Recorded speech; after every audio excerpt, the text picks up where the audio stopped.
Ooh, after this time countdown. that's very like. At least you know you're going live. Yeah.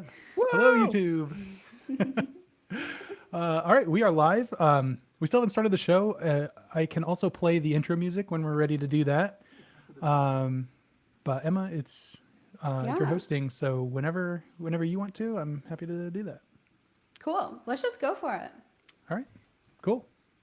Here we go. Yep.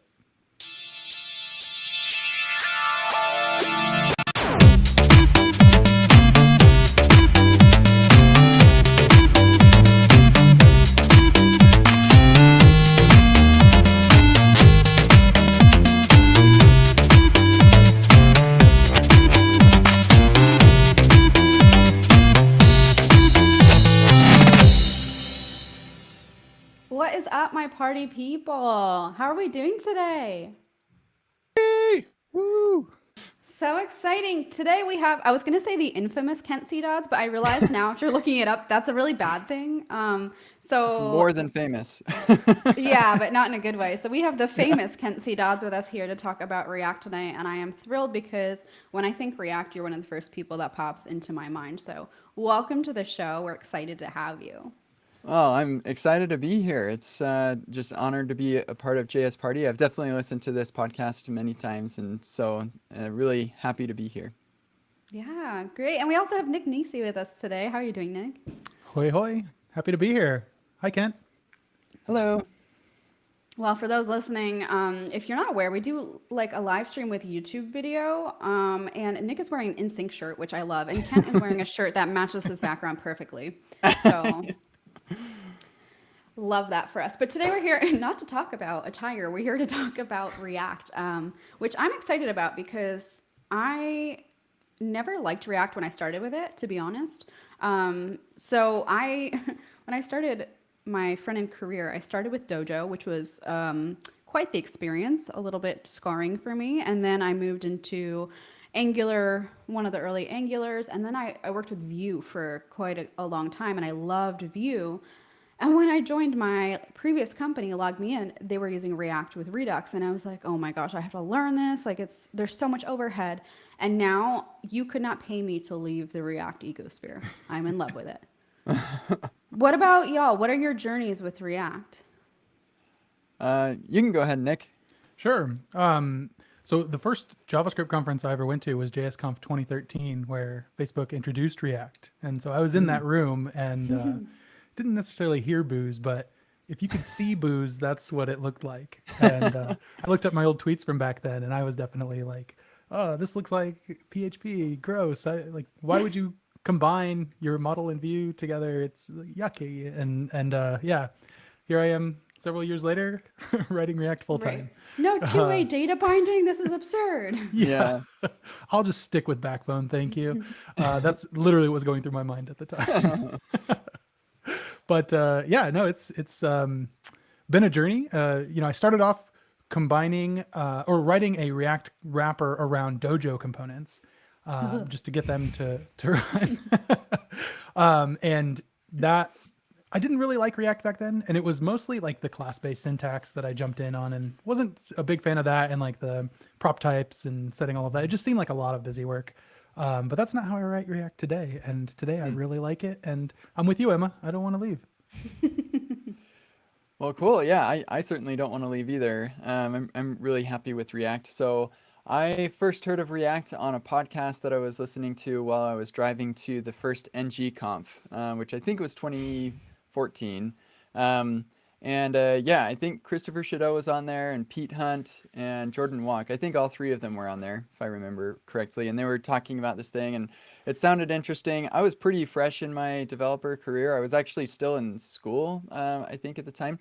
And so, um, I was like, oh, that sounds interesting, but I'm going to an Angular conference. Woo! And so it was a while before I tried it out. And when I did, if you go through my tweets back then, they were just like quote tweeting a bunch of lines in the docs that were just like really solid general programming principles that they were calling out in the docs. And I was just like, this is great stuff. Like, even if I don't end up using React, like, this is really good material. And but I actually did try the React, and in the docs at the time they said give it 5 minutes, and you'll fall in love, and I did, and I just really appreciated the simplicity of React. It may not have all the bells and whistles that you get from a framework like Angular. You have to bring more in to make a full application, but it's much easier to build a simple application when you have a simple framework. And so I really appreciated the simplicity of React, and I started working with React finally full time in at the end of 2015 when I joined PayPal, and yeah, haven't looked back. It's been awesome. Yeah, that's really, it's funny that we were all into different like frameworks or libraries at the time. And like I made the switch because I had to. I was actually quite intimidated by React because it was like the hot new thing. And I think to some extent it still kind of is the hot thing, although Vue I think is the hot new thing. But Or one Svelte. thing that, yeah, yeah, that's true. Spell, yeah. One thing that was really hard for me to understand was the difference between a framework and a library. Because if you ever want to get clout on Twitter, just tweet out that React is a framework, and you will achieve that goal. So, what exactly like it can? Do you have any like good explanation or analogies for what the difference is between a framework and a library? Yeah. Oh shoot, I'm blanking on his last name. His first name's David. He is co-host on the Soft Skills podcast. Dave. Smith, Uh, maybe. he's amazing, and that We'll link them podcast in is the great. show notes. Yeah. But he once told me, or I overheard him talking about this.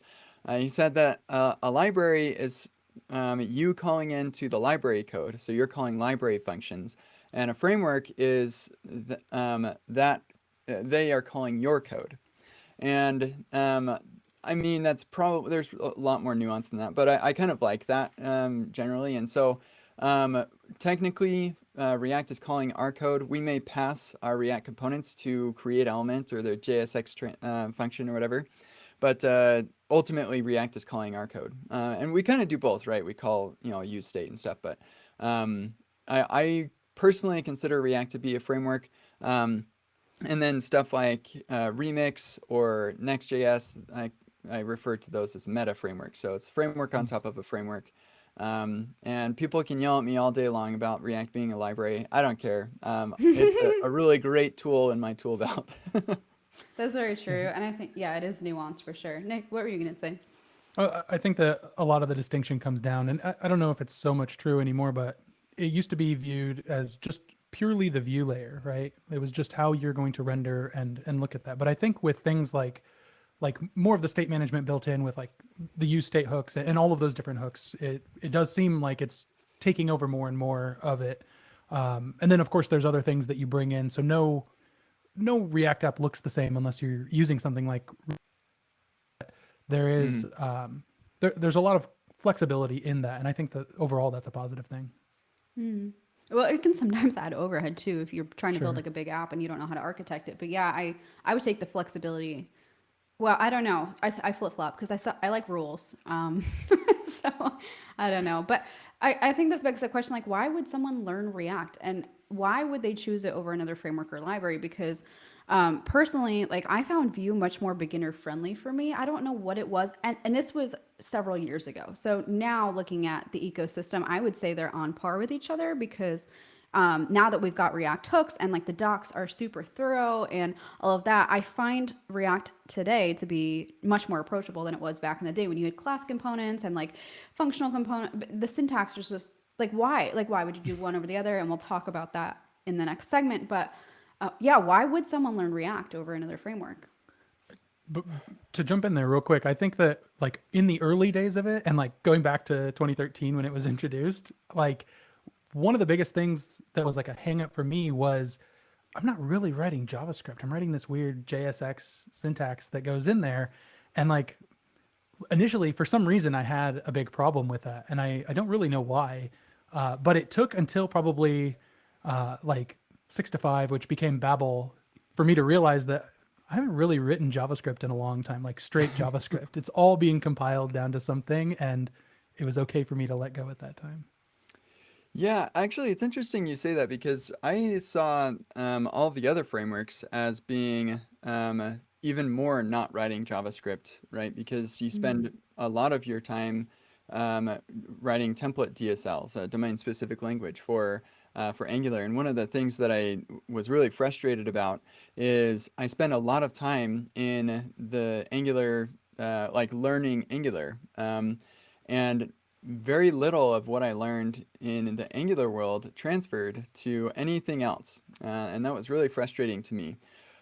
React has JSX, but I argue that you can learn JSX in a day or less. It doesn't take that long to learn the nuances around JSX, and if you learn it the way that I teach it in Epic React and places, I feel like you can see the JavaScript behind the JSX, which makes you a lot more powerful, like have a lot more power. Whereas with other frameworks, you're forced into learning their specific syntax. Like they need to invent syntax for if statements and different things like that. Whereas with React, it's really just JavaScript once you figure out how JSX converts into JavaScript. And none of the other frameworks has that. Like you can't convert their template DSL into JavaScript. That's just not a thing. So I really appreciated that about React. And then as far as like why learn React over anything else, I mean there are other great libraries and frameworks that are awesome. Vue and Svelte have already been mentioned. There's an Angular. There's still Ember and stuff. React, it's really hard to determine popularity of a library, right? You can't look at downloads because there's caching and CI is always downloading. Like you can't rely on any of that. But I think a pretty reasonable metric, the most reasonable that I can find, is the dev tools. So if somebody has that installed, they're more likely to actually be using it. And if you use that as the metric, then React is or React is more popular than all of the other frameworks combined. So yeah, if what you're looking for is a job, then you're certain to find a job with Vue or Svelte, but you're going to have more options and have more choice with React. And so, and then like all of the other things that fall out of being the most popular, having a very vibrant community. I've got a lot of thoughts about why the React community has so much innovation going on versus the other frameworks. We can talk about that later if you want. But yeah, there's just so much that you get out of React just because it's popular.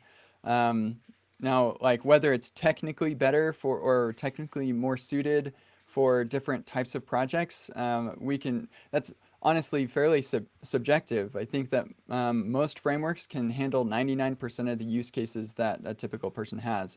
And so that comes down to a subjective argument. And so, yeah, hopefully I gave a couple more objective reasons.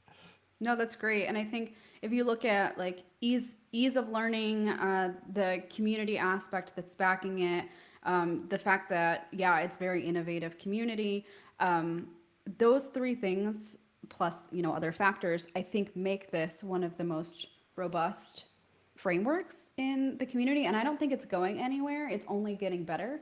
And to Ken's point, like most job postings, if you look at front-end development jobs today, a lot of the newer companies are either already using React or are switching in the process of like migrating their legacy code base to React. So if you're looking for a job, it is definitely like the most sought after framework on the resume. However, like I got my React programming job only having known Vue. So I think if you've got the comparable experience, that's great. The caveat is if you are only focused on learning the framework, make sure that you're not neglecting your foundational JavaScript skills. So Kent mentioned earlier that like one thing he loves about React is that you can still write JavaScript. It feels more like the foundational language, whereas other frameworks might abstract that away a little bit. So make sure that when you are interviewing for jobs that you are comfortable writing your plain JavaScript, because they're not going to they shouldn't test you on your knowledge of React. Mm-hmm. Yeah. Yeah, actually, on that job note, when I was at PayPal, interviewing people like a couple times a week, I felt like what I typically would try to do is get them really comfortable and help them or ask them what they're really good at. Have them tell me, okay, so what's the thing that you're very best at? And then I would ask them questions about that thing. And often it was, I'm really good at React. And so I did ask quite a few questions about React because that's what they told me they were really good at. And my reasoning there was, if you say that this is the thing you're best at, then show me how good you are at it, and Mm. I'll have a pretty good understanding of where you're at technically. I Um, love that. That's it, that's what we should be doing as interviewers, is playing to their strengths, because their weaknesses can be nurtured and learned over time. Yeah, yeah. So if somebody said, "Well, I'm not super great at React, but I'm super good at Vue," nobody actually said that. I never had anybody do that. But what I would do is I would ask them, "Okay, show me how to build this in Vue." It just gives me a better idea of where, when they say, "I'm really good at this," what does that mean? Is what I'm looking Yeah. for. I remember having a conversation with Dan Abramov briefly, like when I was in London for my first conference, and he was saying that he did interview for the Facebook React core team, and he did not ask React questions when he was interviewing for the React core team. And that just goes to show that, except I feel like in your case, Kent, like that was done very well, where you were like, okay, what are you good at? What do you enjoy? And you played to that.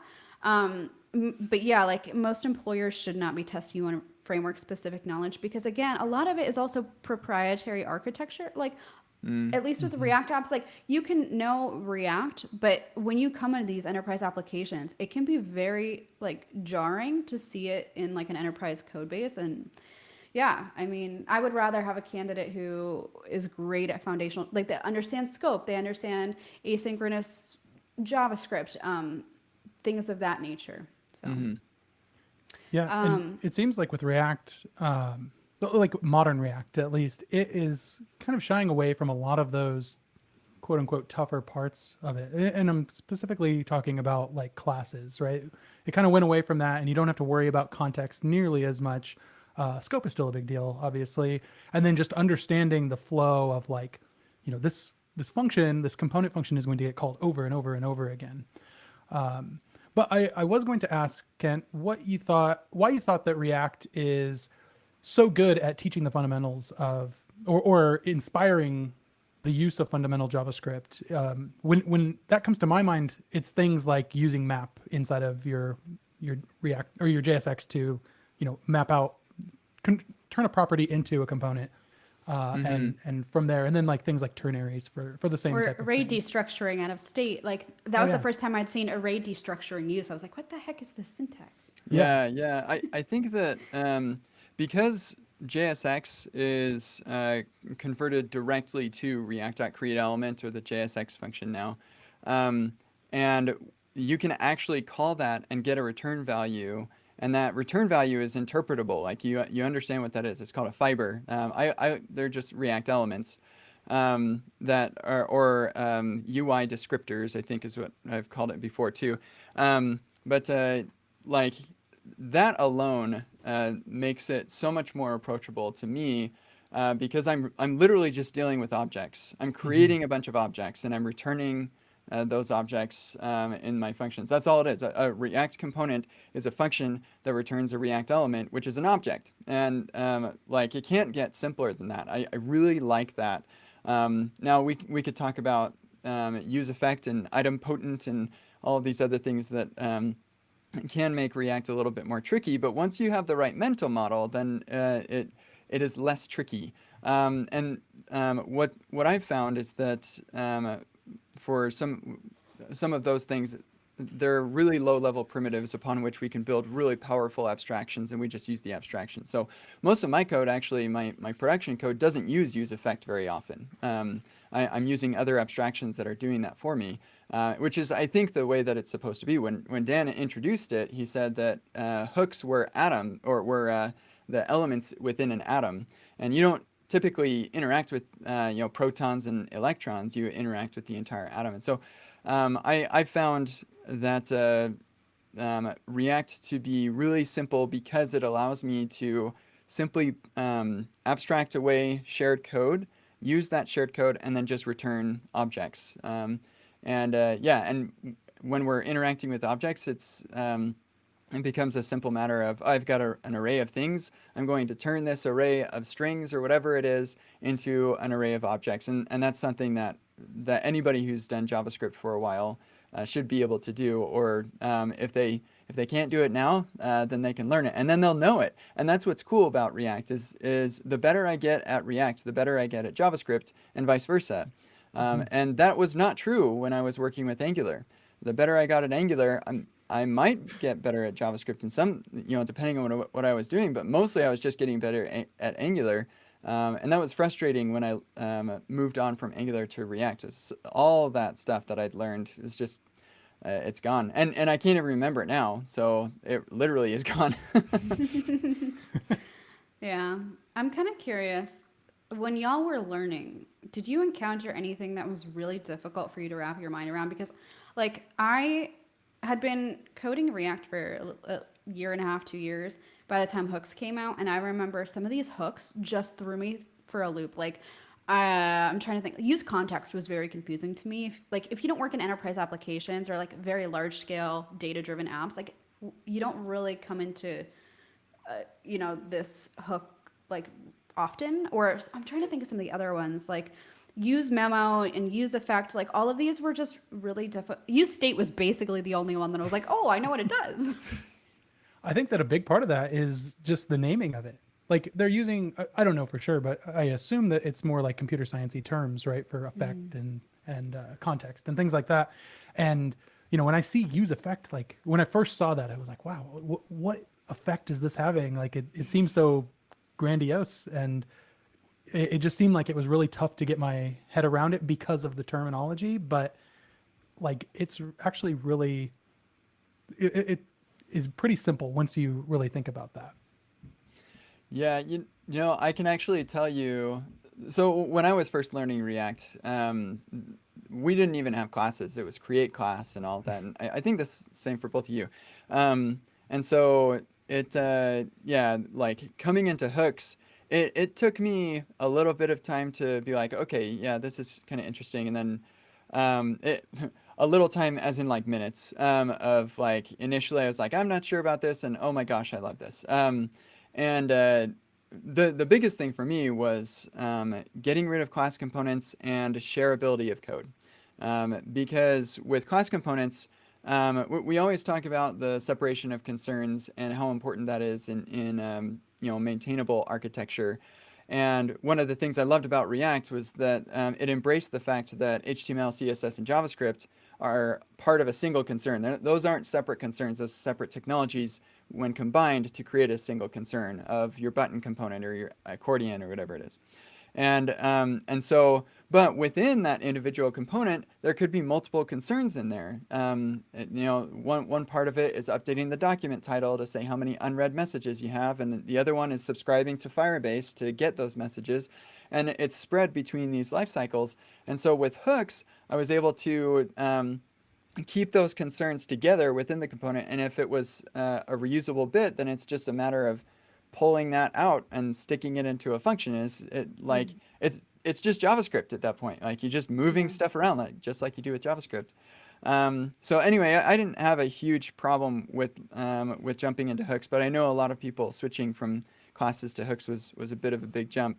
But one other thing that I just wanted to mention too, like some of the hard parts of learning React, I can tell you based on the number of people who are reading my blog posts, what are the things people have the most trouble with? Because I don't like track Google Analytics on my blog, but I do have Netlify Analytics. That gets when people land on my blog. And the number one blog post right now over the last month is how to use React context effectively. So that, Emma, speaks to you. And then use memo and use callback are the next. And that one actually has been really popular and for years. Yeah, those two are tricky. They're absolutely tricky. And then I've got a couple things about testing, and state management is another thing that people struggle with quite a bit. And then use effect and use layout effect are pretty big ones too. So I would say that there are definitely hard parts about learning React, and it's very possible that it's harder to learn React than it is to learn other frameworks. But I just come back again to, I feel like React is simple, and it's easier to build a simple application with a simple framework than it is to build, a simple application with a complicated one. As a Indeed. side note, I think I probably make up 50% of the traffic on your common mistakes with React testing library.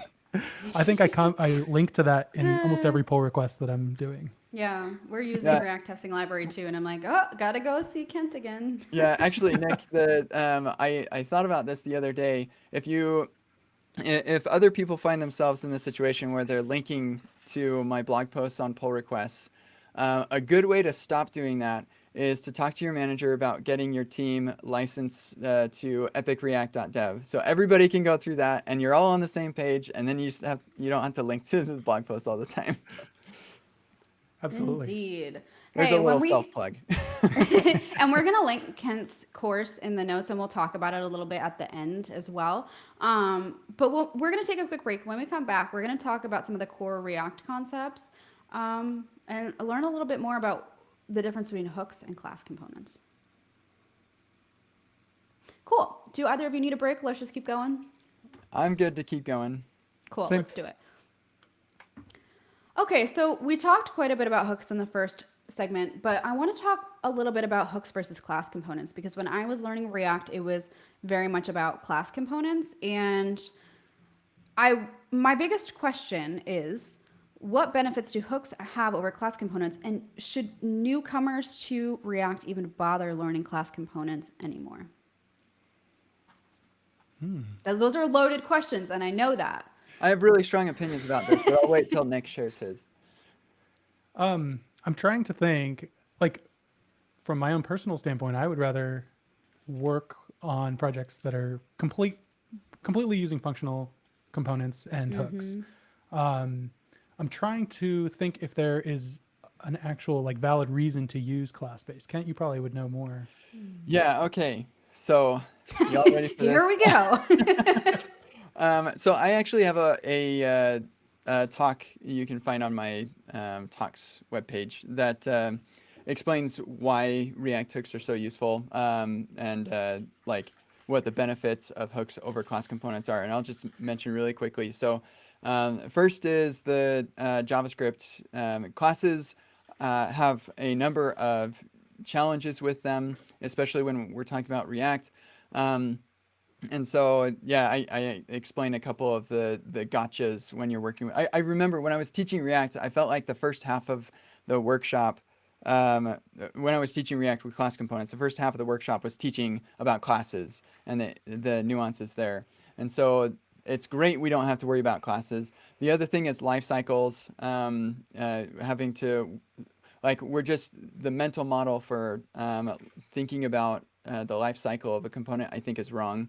And then logic reuse. And we had render props and higher order components, and each one of those had problems with those. So we've eliminated those problems by using hooks. And like code reuse for me is the biggest one. I love being able to say, oh, this is a really interesting set of hooks that I'm using here. I want to use that over here. And I literally just make a function out of it. And that's it. Like it's sometimes it can be a little bit more challenging when we're talking about different variables that need to be in scope and stuff like that. But most of the time, it's a pretty simple refactor.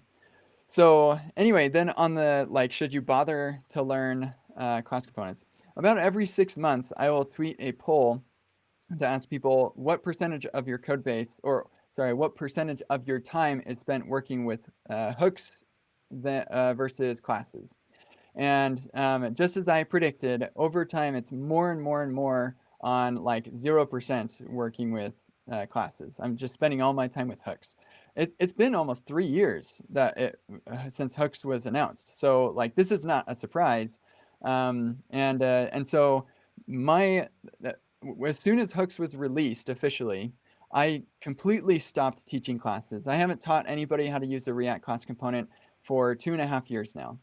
And that has proved to work out really nicely. The thing is that if you really get into a code base where all of a sudden now you need to use a class, then great, go look up like the bajillion articles about how to write class components with React. I've got a course on Egghead it's still available. It's the original beginner's guide to React, and you can learn everything you need to know about writing class components.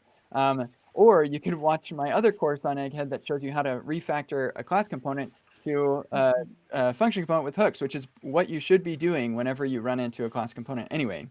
Um, yeah, so I suggest learn on demand when you need to learn it, then go ahead and learn it. The only thing that you can't do with hooks that you can do with classes is error boundaries. And I wouldn't bother writing one of those anyway because it's on NPM. It's called React Error Boundary. And I'm the maintainer of that actually. So, so I do write class components, but like that's literally the only one that you need in your app. You don't need class components at all. It seems like we chose the right person to bring on and talk about React today. I have opinions, sorry. Yeah, no, that's good. It's good because it's helpful to inform newcomers' opinions when we have someone who's worked so intimately with React and sharing. And actually, I fully agree with your explanation. It's basically like you will likely encounter class components if you're working in a quote unquote legacy React code base, so like something older than 3 years. But unless you're doing that, you really don't need it. So yeah, that was a really great explanation. One thing that really tripped me up was this paradigm of what a hook actually is when I first joined. And I remember I got to read like the hook specification before it was published, and I read through it and I'm like, yeah, okay, cool, sounds nice. And I didn't fully understand like the impact this was going to have. But if you were to try to explain what a hook is exactly, I know like there are a bunch of different ones that do different things, but what exactly is a hook?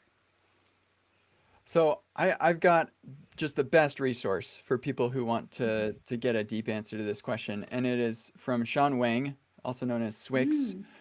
He has a blog post and a talk titled "Getting Closure on React Hooks," where he builds React hooks from scratch. He builds a use state hook.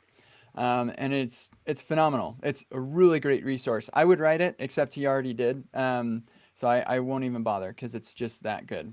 So I would recommend going to into that. It's difficult to describe what he does in an audio format.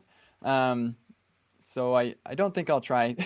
But basically, yeah, I guess I will try. React keeps a record of every time you call a React hook. And so when it's rendering your function component, because your function component is synchronous, it can do a little bit of setup work before calling your function. It'll call your function and then do some work after. So it knows what hooks you called when it called your function, and it just keeps track of those. And every time it calls your function again, it's going to give you the right return values based on the hooks that were called.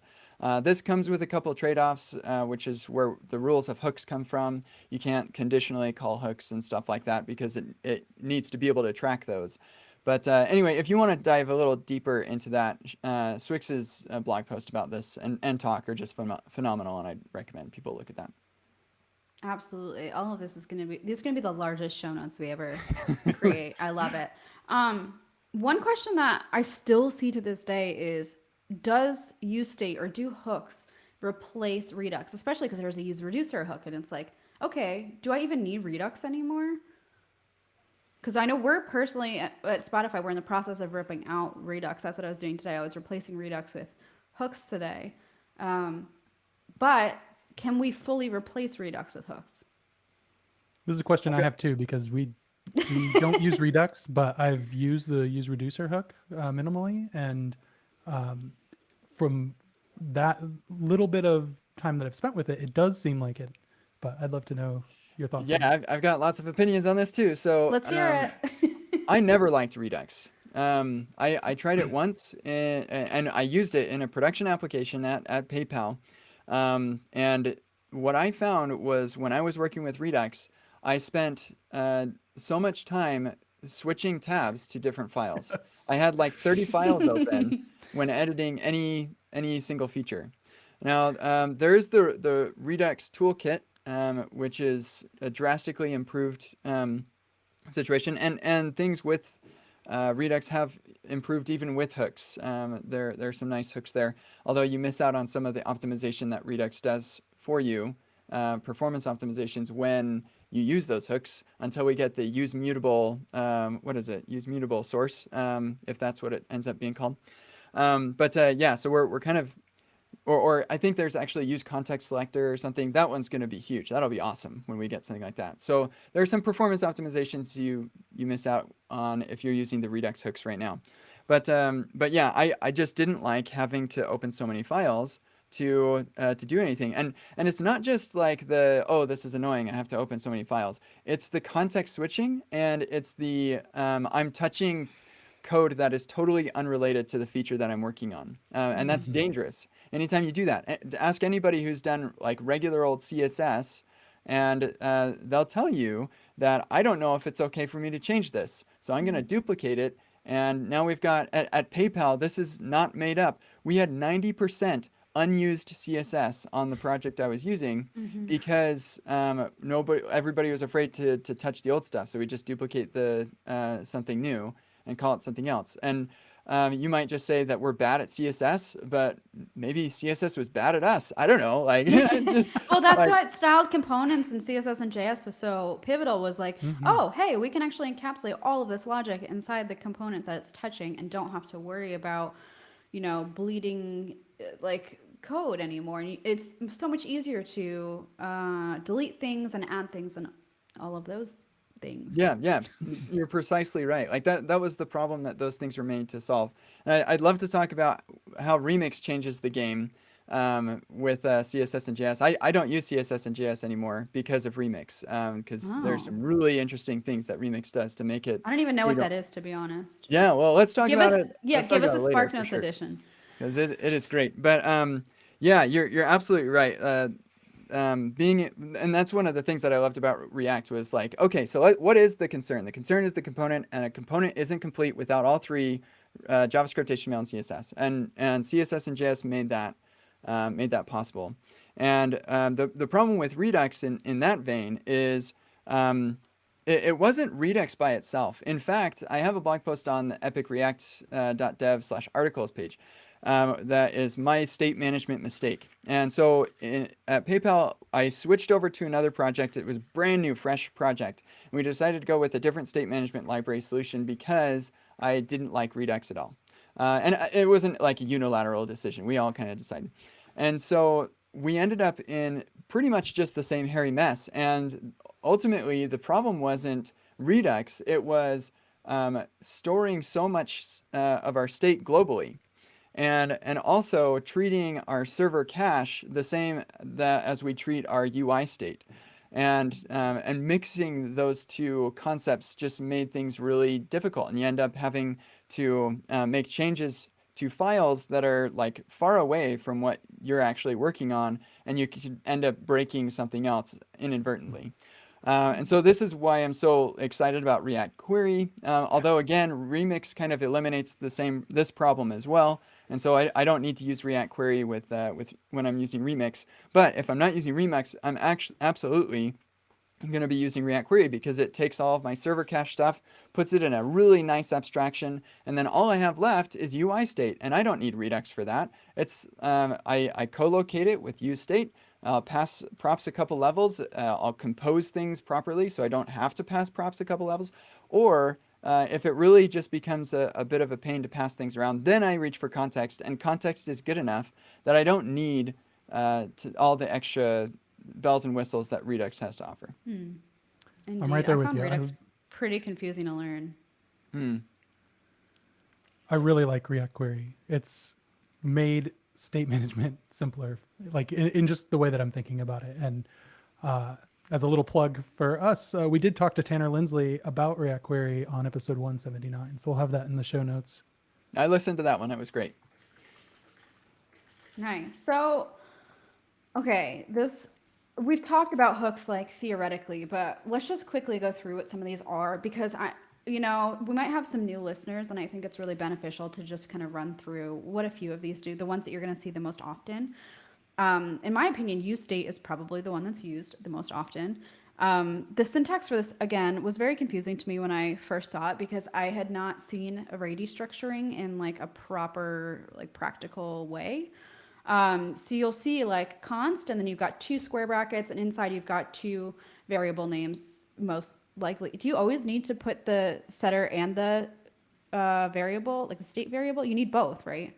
Yeah, if you Yeah. want to have a value that you can change, then Yeah. get the value and then the way to change it. And Yeah. there are use cases for getting a value that you can't change, Mm. just so that you keep that stable initial value. But Mm. yeah, most of the time you'll want both. Right. Okay, cool. So yeah, so usually you've got the first variable and that's the square brackets is going to be the piece of state. So let's say we've got color. Let's say we're like building a t-shirt application and we need to keep track of the color options that are available, like the selected color that the customer is currently looking at. So we've got color and then the updater function is set color. That's kind of like I don't think it's a rule, but it's like what's the word I'm Convention. looking? Convention, exactly. The convention is named set, and then whenever like the state variable is called. And then you've got this equals use state, and inside the parentheses, you've got your default state value for that. So maybe we want to default to a color of blue or a string of blue. So yeah, this just keeps track of the state for different pieces, whether that's like your sidebar is expanded or collapsed, or your modal is visible or hidden, things of that nature. What about use effect? We had mentioned this earlier, but why would you use effect? Well, I think Nick mentioned earlier that use effect was a confusing name, and I tend to agree. The challenge is a better name might be use side effect, Mm. and so it's yeah they just saved us 4 characters every time we use this, I guess. but but yeah, use effect basically. Uh, I found that in teaching people React with hooks, the people who had the most trouble were the ones who'd actually used React with class components before. Because they looked at use effect and they said, oh, here's component did mount and component did update and Mm. component will unmount. And then all of the code that you had in those life cycles is the code that you're going to put into use effect, but the mental model for it is completely different. And so with hooks, instead of thinking about life cycles and when this component mounts or unmounts, in fact, you shouldn't even think about mounting or unmounting when you're working with React and with hooks. What you should be thinking about is with useEffect, the objective is I've got some state inside of my application, some like, the modal is open or whatever it is. And then I've got some state in the rest of the world that's not in my application. I've got a database, I've got local storage, I've got the document title. This state lives outside of your application. And so if we are looking at a list of messages or how many shirts you have in your cart, and you want to update the document title to say how many you've got in the cart, then that document title is outside of your application. It's a different thing. And so to keep that thing up to date, that is a side effect to update that value imperatively. You say document.title equals whatever you want it to be. And so if you update your UI state that's managed by React, but you don't update the document title, then you're out of sync. And so you end up with the stale state of the world. And so useEffect's job is to synchronize the state of the world with the state of your application. That's all that it does. It's the entire objective of useEffect is to synchronize the state of the world with the state of your application. If you enter a chat room, the state of the world is off because you're not subscribed to the messages from that chat room. So you're going to use useEffect to subscribe to those messages, and then as a message comes in, you can update the state, to synchronize the state of your app back with the state of the rest of the world. So that's the job, is to just keep things in sync between your app and the rest of the world, everything outside your app. Have you ever considered making a React course? Because you seem like a good teacher. Well, that's No, very nice of you. that was a really beautiful explanation. Like I never thought about it like that. And actually, sorry to interrupt you. No, it's good. This is why the dependency array is so important, and so I think it's important to talk about that. So by default, useEffect is going to rerun every time the component is re-rendered, which is good, right? Because let's say that we're updating the document title. All we care about is how many shirts are in the cart, and so we don't need it to rerun every time the user opens and closes this modal or something.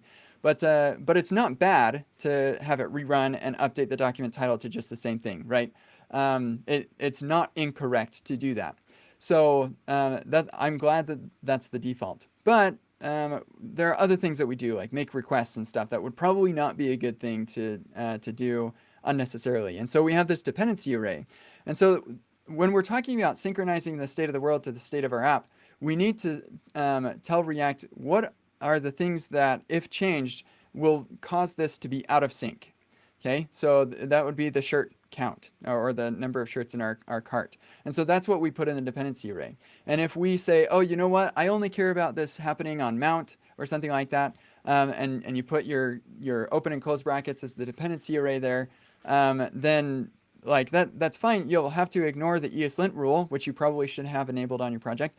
You'll have to do that. But I always say doing that is turning on bug mode in your application because you are absolutely going to run into bugs by doing that.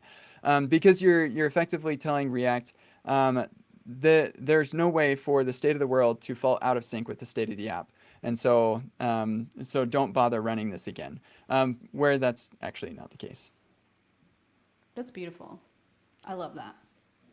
Wonderful. Well, Nick, did you have something to add to that? Sorry. Yeah, kind of going on a little bit of an aside on hooks. I have an architectural question for you, Kent. When Sure. it comes to hooks and like setting all of this up, do you tend to just have like a bunch of like use effects, and or maybe you said you don't use that too much, but like have a lot of hook calls in your component, or do you try and abstract those into a custom hook and then just call that? Yeah, I'm so glad you asked this question. I see React components as very like basically exactly the same as I see regular functions. So whether I'm writing React code or just like some server node stuff or a CLI or whatever, it's all the same to me. And so in general, I have this blog post called Aha Programming, which Cher Scarlett came up with that acronym. It's really great. It's avoid hasty abstractions, where the idea is you want to avoid abstracting things too early because the tendency is to add to an existing abstraction and reuse it, and then that abstraction just gets really complicated, where it would have been easier just to duplicate. Or maybe have multiple abstractions. So anyway, I tend to try to co-locate as much as I can, and I'll stuff as much as I can stand in a component. People come up with all these rules about, if the component's 100 lines long or whatever, then break it out. I actually have another blog post about when to break up a component into multiple components. Just because a component is 100 lines long does not mean it needs to be broken out. It doesn't mean that it's complicated at all. What complicates things is when you have lots of mixed concerns, and that can make things more complicated. So when I start getting into that sort of area, that's when I'll start thinking about, okay, let's make a hook out of this, or or literally, like if it's, sometimes I'll just like stick a comment above this section of hooks and say this section of hooks is doing this. Because the fact is, as soon as you move code into another function, you instantly increase the complexity of that. Like that's just the way that works. And so you want to avoid doing that by just putting things in line. So I am super opposed to just arbitrarily moving the raw hooks into custom hooks because you end up making things more complex just by default by doing that. But I'm not opposed to making custom hooks, even if they're not reused. It just kind of depends on how complex that component is getting just by nature of the various concerns that are mixed. Nice. Great answer. I agree with that. Yeah. Yeah, that's awesome. And we're going to take a quick break. When we come back, we're going to continue this custom hook conversation to learn a little bit more about why you would create a custom hook and how you do so. Let's just keep going, if that's cool. Cool. Sorry that we're not going to get to use context. No. I It's honestly, ramble. it's a little too much. It's a little too much, I think. And you've already mentioned like your blog and everything, so it's all good. Okay. Okay, so before the break, we were talking about custom hooks. I want to ask you, Kent, why would you create, like, what is a custom hook? And what kinds of things work well for custom hooks? So, like I said, this is one of the things I loved about hooks when they were introduced was custom hooks. A custom hook this is the definition. It's a function that calls another hook. That's it. That's what a custom hook is. And the hook that it calls could either be a React.use state or it could be another hook like use query or something like that. So it doesn't matter what kind of hook it is, whether it's a custom hook or a built-in one. But it's actually like, it's very analogous to a custom component. A function component is just a function that returns a React element. Custom hook is a function that calls other hooks, and that's it. So why would you create one? The biggest and most important use case is for code reuse. So let's say that you wanted to synchronize the document title, then that's going to be a use effect, and the use effect will have a dependency on whatever you want the title to be. And then inside of the use effect, you'll say document.title equals whatever that value should be. So that's a pretty simple thing. I probably wouldn't bother abstracting that one, but for our purposes, we'll say we want to reuse this in another part of our code base. So we're going to just literally make a function called use update document title. It accepts a single parameter that is what the title should be. That is a string. And then you move your use effect into that function. You don't have to even return anything. And then you call that function inside of its original place, and you pass what the title should be. And now you can reuse that all over the place and update the title willy-nilly however you want. And that's what the primary use case for hooks. And the really cool thing about this is because it's a pretty low level primitive, it works really, really well. And so I think the best example of custom hooks actually it comes from Tanner Lindsley. He has just phenomenal libraries that use custom hooks. His React Virtual and his and React Table and React Query, all of these things just do a really great job of abstracting things away into a custom hook that you simply call in your function component. And sometimes you'll get stuff back, and it's just really, really yeah, it's really powerful. And actually, Tanner has a talk that he gave at JS Hawaii that did a really good job of explaining the power of custom hooks too, that I recommend people go look. That's wonderful. Yeah, at Spotify, we have a ton of custom hooks because we have got a huge application, but one of them is about using the color extraction. So if you ever create a playlist, you'll know that the entity header, the playlist header, the color changes depending upon like if you have custom artwork for your playlist title, or if you've got, if you just have like 4 songs, it'll do like a mosaic of 4 and it'll abstract the colors out or extract them out. And so we've got a custom hook to do that, which is really cool. Mm-hmm. And you had mentioned before, like the use convention. So that is like one of the conventions of custom hook, is it has to be called like use something, right? Yeah. And that convention is important because the React ESLint plugin relies on that convention to do some of its rules of hooks checking and stuff. But the convention doesn't matter. And you literally can call it anything. Because remember, all that is happening is React sets up some stuff before it calls your function. Then it calls your function, which is synchronous. So all of the, whether it's custom hooks or not, they're all going to get called at that time. And then it knows which hooks were called. So that's why this works. That's why it's so brilliant, is because it doesn't matter how deep in the call stack the JavaScript has to go to call those hooks. Eventually, they're all called, so React can keep track of them. And that's why it works to just like, oh, I want to make this custom. I'll just literally do the same thing that I do in any other JavaScript when I want to reuse code. And I love that. That part of React hooks is just brilliant. And talking about the use prefix on there, I just love that this is like a perfect example of like custom ESLint rules, and like they are super helpful because as soon as it can find a function that you're calling that starts with use, it knows that it's a hook, and it will make sure that you're not conditionally calling it if you have these ESLint rules set up. And like if you're using a use effect, it'll tell you exactly what you need to pass in to the second argument in the array to make sure that it's set up properly. Like it's just a fantastic use of ESLint in that custom way. Yeah, they honestly they nailed it too, because they were so lucky that wasn't already a convention for something else. Like we never call our functions use whatever. So yeah, that they lucked out, and honestly, it makes sense to me. That would be the convention. So yeah, it's cool. That's awesome. I would like to switch gears if that's cool with y'all and talk about something that is either going to excite people or make them cry. and that is React with TypeScript. Woo! I'm So excited. yeah, I was definitely a slow onboarder to TypeScript because I was so scarred by Java, which is a strongly typed language. And I was like, I love that JavaScript's flexible, but I would spend hours trying to debug these issues that I could only find at like, what is it, compile time, runtime, whatever. Um, React with TypeScript. Should I use TypeScript with React? Yes. Yes.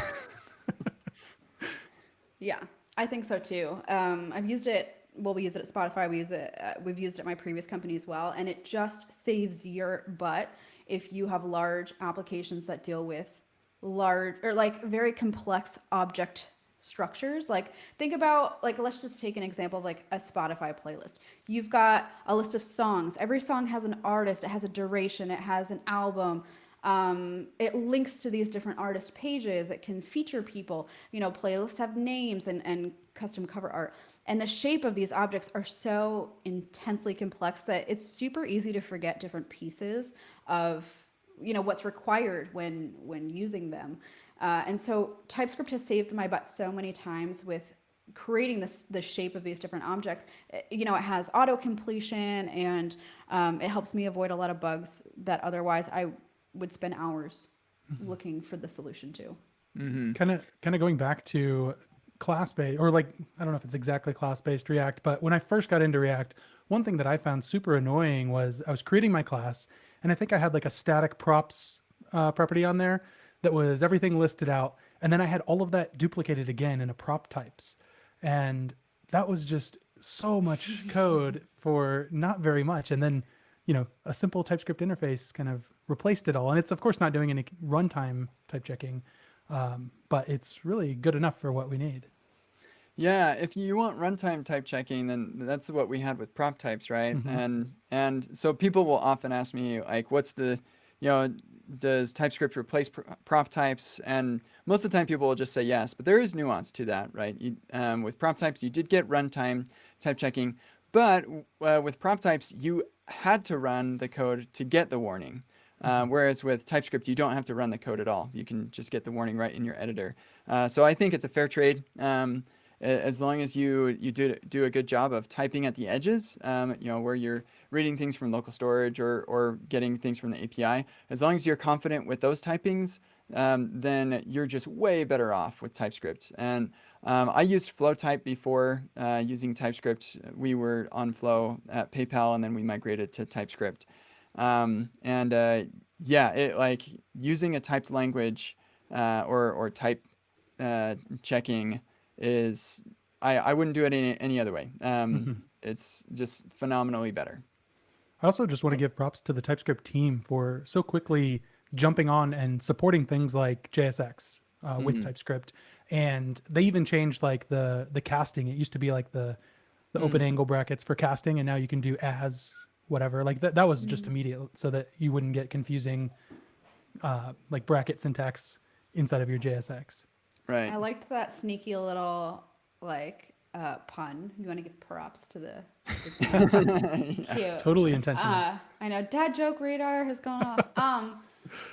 But I will say, like, if you are new to the React ecosystem and you're learning to get a job or whatnot, I would recommend not learning TypeScript right away. I think it's a lot of overhead to learn at once. I think prop types is a really, really great introduction to a strongly typed version of React without all the nuance of learning union and intersection and like all these other really complex TypeScript concepts that are definitely more, I would say, I don't know what the right term is. They remind me more of Java or like other like strongly typed languages than prop types. Prop types is definitely a nicer introduction to that concept. So I'm going to switch gears once more because we're kind of nearing the end of the show, but I wanted to come back to something that you said, Kent, which was that you feel the React community is the most innovative. And I would love to hear your thoughts on that. Yeah, I definitely have thoughts on this. And I don't know, they could be controversial, but the way that I see it is React choosing to be a very specific slice of our stack ended up forcing the React community to be innovative. And I'll explain what I mean. So if we're in the Angular, I'm not going to speak for Vue because I was never a part of that community, but I was a part of the Angular community. And I can say that if somebody came up with a really neat animation, or sorry, let me say that differently. They have an animation library built in. They also have an HTTP library. Like so many things are just built into the framework, which is great. It means that I can install it and I have all the tools at my disposal to use for these different things that I need to do. But if those things don't satisfy my use case properly, or maybe I don't like the API, or it just isn't doesn't fit into what I'm trying to accomplish, um, which always happens. We've all experienced this, where we're using an abstraction and it's not quite working for what we want. So you have a couple of choices when you hit that. You're either going to work around it, and just like do some sort of weird workaround to make that work, or you're going to maybe file an issue and ask for somebody to fix this or change it, and potentially even make a pull request. You could potentially use like patch package and change it yourself. Like so, you're basically vendoring the library and taking ownership over that code. Or you can write your own library and use that. Or just like not use the abstraction at all, or maybe find a different library. So you've got a couple options there. When you have a built-in and blessed library that you're supposed to use for this particular solution, you're much more likely to work around it. You're just way more likely, especially when the built-in thing is built by a really smart team of developers who are working on it. They're getting paid to work on it, whatever it is. That it's like the official blessed thing. And so you're way more likely to work around it. You might file an issue on it. However, with React, you're using a library to do most things, right? And so if that library doesn't satisfy you, then you can look for something else because it's not the blessed thing. So you're not like, I have to use this thing. I'll go look for something else. And if you can't find it, then you're going to build it. It's just because of the way that React has structured things, where we're just going to focus on the core and everybody else does everything else around us. It forces the users to innovate. And so rather than a team of really smart and awesome engineers who are trying to solve all of the problems for all the people, you instead just open it up to the entire world by accepting we're not going to be able to solve all of the problems for all the people, so you go solve your own problems. We'll solve this one. And for that reason, we see just a ton of innovation. Now, there are some libraries that kind of come out on top as like the natural. I don't know why anybody would use anything other than React Testing Library, for example, and React Router, the same thing. Like it's just kind of become the de facto standard. But I think that those only became what they are because of the innovation in the rest of the community. And so that's one of the nice side effects. Now, the bad side effects there is, of course, that you do have to innovate as a community. Luckily, if you're just getting into React now, you don't really have to worry about that too much because so many of the common problems have been solved already. But you won't have to worry about like, oh, there's this official blessed thing. I'm just going to work around it. Instead, you can innovate, and they give you all of the right hooks into, no pun intended, into React so that you can build your own abstractions for whatever you're trying to do. Do you think that that's also possibly a detriment to it? Just in that, I'm over here writing my React and you're over there writing your React. And if I come join your team, there's a pretty good chance that I don't know a lot of the stack that you're using. Whereas with something like Ember, I just jump in and pretty much go. Yeah, I've heard that a lot from like people like Ember in the Ember community, that like they can just jump to a different project. And yeah, I don't really have too much to say about that. It is the trade-off, I think. Yeah. Personally, I prefer the trade-off that React has made. Yeah, I agree. I like that phrasing of it. It's a trade-off, but yeah, it's overall, I think that it's led to a lot of innovation, and things are kind of getting weeded out and things are getting kind of promoted to being more top tier, so that they're, at least the concepts are being reused all over, which is really good. Yeah. Yeah. I think this community is definitely innovative, and I loved that explanation as to why, because I never really thought about that before. One thing that I've said on our other podcast about React is like, this goes for any popular tool though. It's popular for a reason, and that means like the community is very large, which is wonderful. But just be aware if you're like new to React that it can be intimidating to break in sometimes because you do get a lot of people that are extremely knowledgeable, which is helpful. But also you're going to get people that potentially like aren't as welcoming in the Mm, community. Like the gatekeeping aspect, I felt Mhm. so much more in the React community than I did in the Vue community. And it's most likely just that React was around a lot longer and was more widely used. But yeah, just be aware, like there are trade-offs, but I wouldn't leave this community for another framework at this point in time. Like it's the benefits outweigh the costs, in my opinion. mm.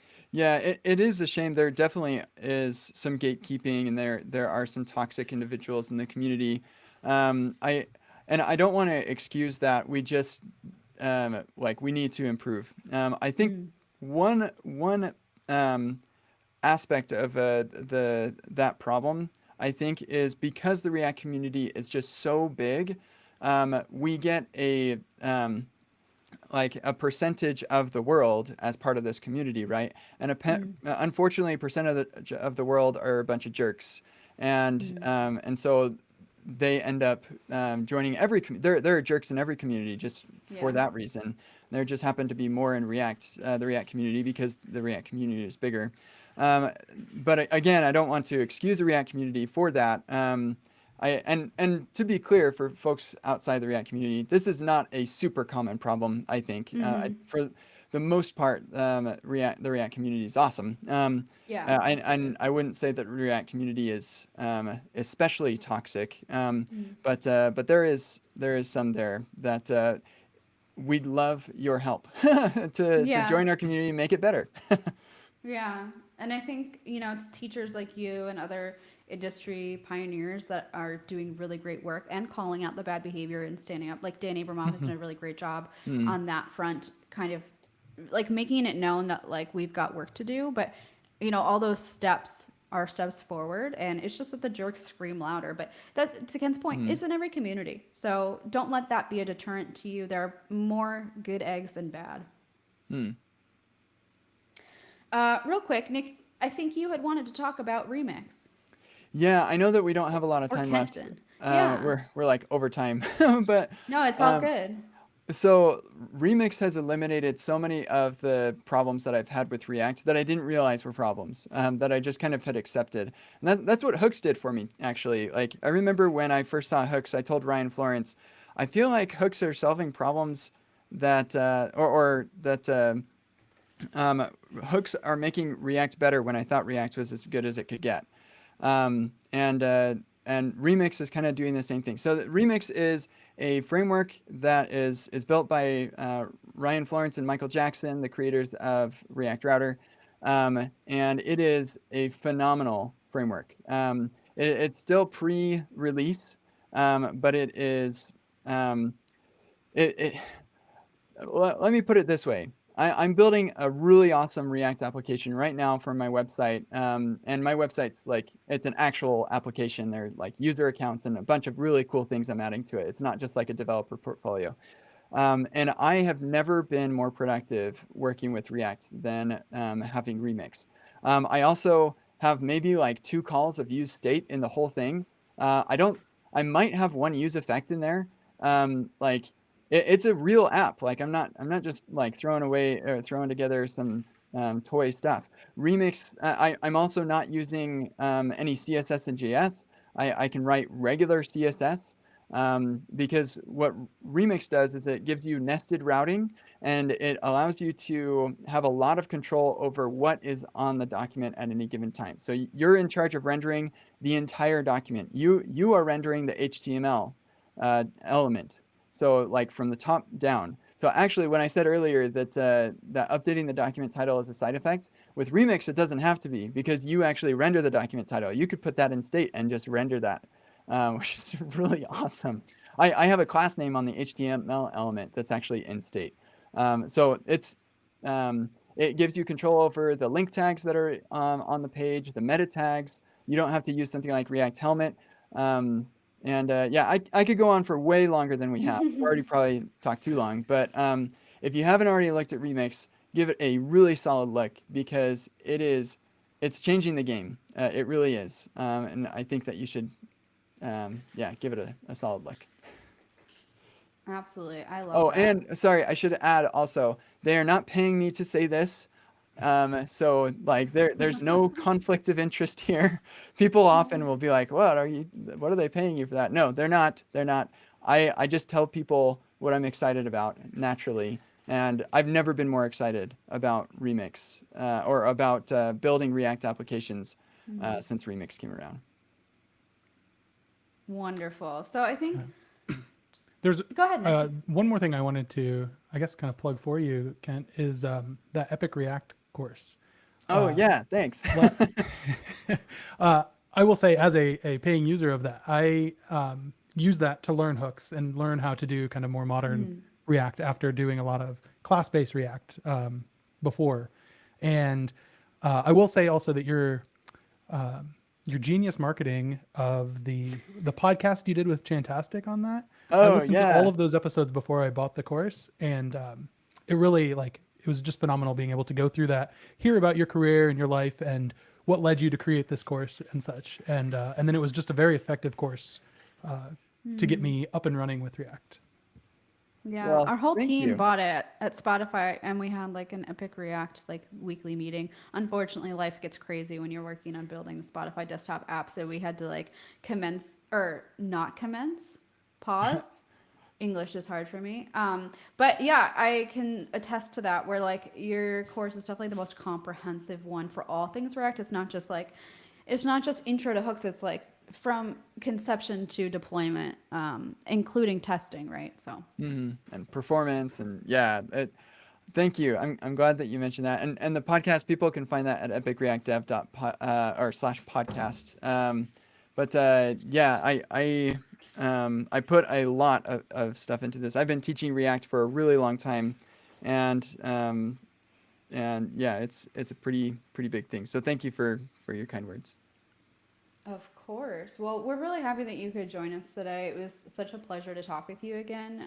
For those who don't know, Kent is like the nicest human, and I met you the first time at All Things Open in Raleigh, like a couple years ago before the panoramic happened, and he literally invited me to his house in Utah, and his wonderful family made me waffles, and I got to play with his kids. So, if you're in Utah, let Kent know. He'll invite you over. Yeah. Yeah, that was great. Before we go, I do want to bring up one quick announcement. Emma, this is your last show with us for a while. It is my last show. I mean, I've been on JS Party for a couple years. Like it's been a while. So it's definitely bittersweet. I think I need to take time to like focus on my, my mental and physical health. But yeah, it's definitely sad because I have loved working with all of you for the past couple years. But what an episode to go out on. I mean, man, Right? like we had such a good I time feel talking, honored. huh? Yeah, absolutely. Well, Well, party people, this I is think my I easily end, speak but for the, sorry. I think I no. easily speak for the entire JS Party community that you are welcome back anytime. Thank you. Yeah, I'd love to take you up on that. Hopefully, this is just like a sabbatical and not like a see you never kind of a thing. I'll still be dropping in the chats. Don't you worry. All right. Well, thank you again to Kent for joining us. And we've got the world's largest show notes full of amazing resources and humans for you to go check out. And with that, I hope y'all listening have had a great day. See ya. See ya.